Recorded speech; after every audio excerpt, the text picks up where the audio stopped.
Hi, this is Stuart Beal with Beal Real Estate. We're here at the Earhart Estate in Ann Arbor. We're here with Chris Hubble. His company is History Loves Company, and he's going to tell us about the Earhart Estate. Hey guys, welcome. So this is the Earhart Estate. So we are sitting in Ann Arbor Township. We are on roughly 4.5 acres. The house itself is available for purchase on 1 acre of land with an additional 3.5 acres and is listed at $1.7 million. Did you get all 4 acres? You get 1 acre at the 1.7 million. The additional is going to be 200,000 for the additional acreage. Okay. The home dates back to 1840. There's only been 3 families that have owned the home. Wow. We do have most of the stories of those families, so we'll be doing a full-blown documentary on the house as well. Wow, great. And it's called the Earhart Estate because we're on Earhart Road, but I assume there was somebody named Earhart? No, so it's just the Earhart Estate is just our reference point. Oh, okay. So it's not an official name for the house or anything, just our reference point Okay. on that. All right, good. So yeah, like I said, the house dates back to 1840, which predates the University of Michigan being in Ann Arbor, or at least opening for classes in Ann Arbor. So the University of Michigan originally began in Detroit, Michigan, prior to it being a college, and then moved up to Ann Arbor when Ann Arbor donated a bunch of land to the university. And this house predates their opening date, which was, I believe, 1841.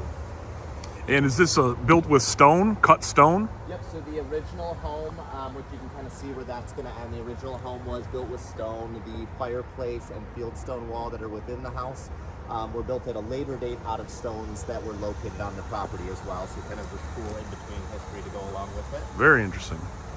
The current owner's family has owned the house for quite a few years, or quite a few decades rather. So they've been here for the better part of 50 plus years and have done most of the preservation and most of the work that you see, and they really have tried to keep as many of the historical elements as possible. And do they still live here? They do not still live here, so they actually moved away quite a while ago, and when his father was going to sell the home, he was fearful that developers would buy it, bulldoze the house, turn it into a neighborhood, so he stepped in, took over ownership, and then did a preservation remodel and brought it to market. Okay, cool. And how many outbuildings do we have here? We have 4 outbuildings.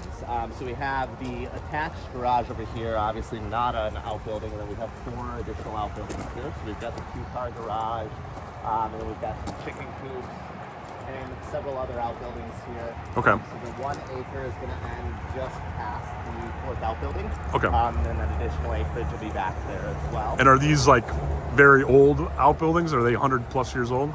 Most of them are very old, so you can see that some of them have been added on to, but the outbuilding at the back here, you can see the stone foundation at the back of that. Okay. And the current owners have shared several of the stories of their childhood growing up here again, and kind of the improvements that his parents made through the years in that.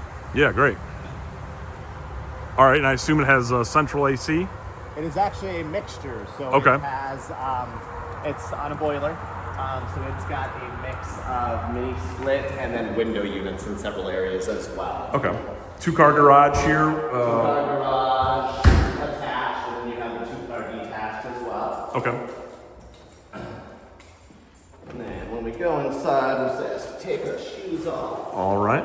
We've got all the lights turned on for you guys. So the first room you'll notice here to your right is that fieldstone wall that I was talking about. That's a cool feature. All of those stones were removed from the property, and everything was designed accordingly. So the owner actually had gone through, laid it out, made sure that it looked exactly how he wanted it before they placed the fieldstone. You got a cute little porch here. You could have a grill out here. They got some tables and chairs.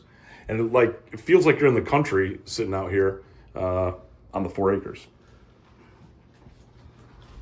Across the hall here, you will have your mudroom, your first floor laundry here. Oh, beautiful. And then as we spin... Oh, look at this barn door. Check this out, guys. That's cool. Cool feature. Also saves space because you don't have a swinging door. Then the renovation that has been done obviously has modernized where needed and then saved the historical elements wherever possible. So the portion of the home that we are standing in right now would not be the original stone structure. The original stone structure would be just up this way. So you can see that they went over the top with the kitchen. This kitchen looks like modern standards. Yeah, this kitchen looks like you could win like an award in a magazine with this kitchen. This is sweet. And who knows, maybe they will. Yeah, this is one of the nicest kitchens I've seen in a historic home. Usually kitchens in historic homes aren't this functional and they aren't this big, but they obviously did an addition onto this original stone at some point, stone house. So that's cool. Yes, then over this way, you'll have your first full bathroom is going to be here, as well as your... Is that your wine cooler? Yep, your wine cooler there. Very good. Oh, wow, look at this. This is a nice bathroom. And if you notice the door here, the original historic doors, they've kept the elements wherever possible while tying in, those modern amenities. Check that out. You're not going to find that every day. You're going to have to go to the business in Ypsilanti was called Materials Unlimited. It closed, unfortunately, but is there one in Detroit like that? Where you can find like old hardware? Detroit Urban Artifacts. There you go. There's a plug for them there. There you go. Been trying to get them in my store at the Foundry, so maybe after that plug, maybe there's a couple items in there. Okay, cool. So we've got our formal dining room here. Yeah. You'll notice the original floors beneath your feet here. Wow, look at that, guys. We're standing on the floors from 1840 right here. And then over here, like I said, with the field stone wall, the fireplace was built after the fact, but Okay. was built from stones from the property. Very cool. And then is this the study? Yep, so this will be one of the 5 bedrooms, can count as a legal bedroom, but being utilized as a study currently. Okay. We have the built-ins here, which tie in that character.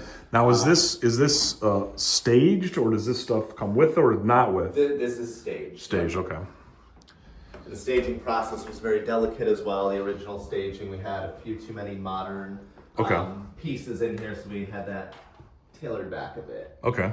You'll notice on the front door here behind you too, you've got the skeleton key still, just kind of cool added features. Oh, there. look at that. That's pretty cool. Yeah, when I bought Hobbs restaurant, which is a 100-year-old restaurant in Ypsilanti, he showed up with a bunch of skeleton keys. I didn't know what to do with them. And then you'll notice the ceiling height up here. As soon as you get to the top of that step, Yeah. your head is almost touching the ceiling. Yeah.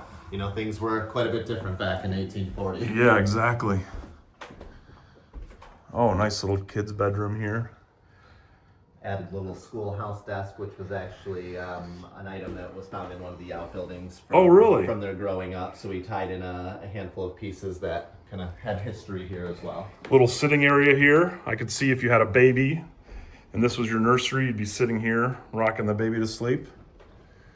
Oh, I like the baseball mitt. Nice touch. Football behind me here. Okay. Oh, cool.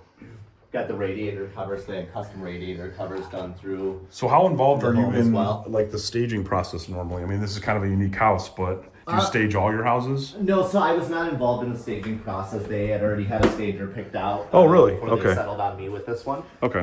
So a little bit different than normal, but the process on this one was, about a 12-month process to secure the listing. Okay. And then it's been a very delicate process with the marketing and just kind of bringing everything up to speed as well. Yeah, nice. So on a normal listing where you get involved before a stager, do you encourage your clients to stage homes? Staging a home is always going to lead to a quicker sale. Okay.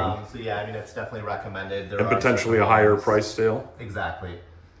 It's not right for every scenario, but for the majority of move-in ready homes at least. Wow, look at this. Primary bedroom here This is probably the nicest shower I've seen recently, maybe ever. Look at that. Wow, that's cool. You've got your whole bench here, and then you've got all the modern plumbing fixtures, and then you've got your shower head, and then just like, what do we got? 2 different types of tile. And then this looks like it's a new doorknob, but it kind of matches the old doorknobs in terms of like the style. Yep, and you'll notice this part of the house again is not that original stone structure, so our ceiling height does go up, so our primary bedroom, we don't have to worry about having that lower ceiling. And you've got modern windows in here, double pane. Yep. When I moved into my historic house in downtown Ypsilanti, the windows would rattle in the wind and you'd be like outside basically, even though you're inside.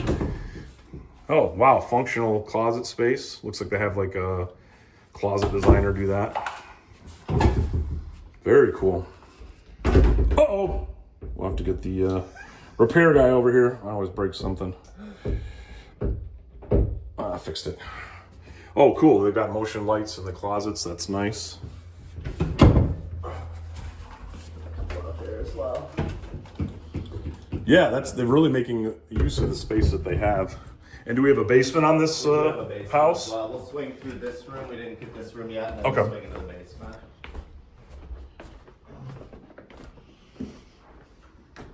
What So a this beautiful was at room. The parlor here, and in the full documentary, we're going to tell some stories about some of the past events that actually took place within the parlor. Here's All right, cool. And here you've got your historic windows, but they have storms. They've got screens, and they probably have the storm windows in the basement or something like that. Yeah, I believe they do have them. Because of that, this time of year, you wouldn't have your storms on. So again, through the dining room, and then the basement will be down this way here. All right, you never know what you're going to find in a Michigan basement. Oh, this looks better than I anticipated She already. has been cleaned up nicely. Yeah, this looks a lot better than I thought it might be in an 1840s house. Yeah, so they cleaned it up nicely down here. Okay. They just recently repainted the flooring and tidied everything up. The workbench adds a nice little historic touch to it, you know. Here we go, Haley Mechanicals servicing this boiler. Shout out to them.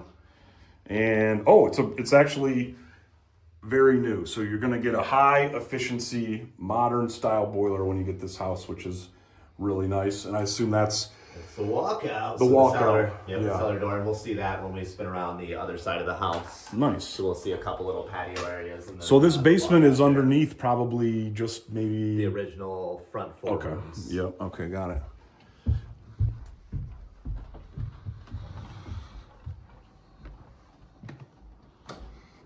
I can see it. I can see a dinner party here. You have your guests sit here.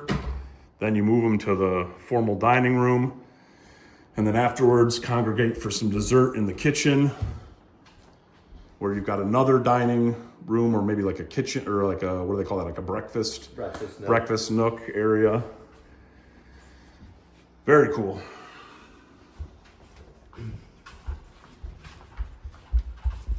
So 5 bedrooms. 5 bedrooms. How many bathrooms? 3 full baths. Okay. So did the stager bring in this cool stuff, or is this here? So these were actually found in the outbuildings as well. Wow. So a lot of the staging changes made were kind of removing some items and then incorporating some of the items that were actually found in the outbuildings here. Man, look at that. That's what they cut down those big trees with back in the day. And then of course the sleds, very cool.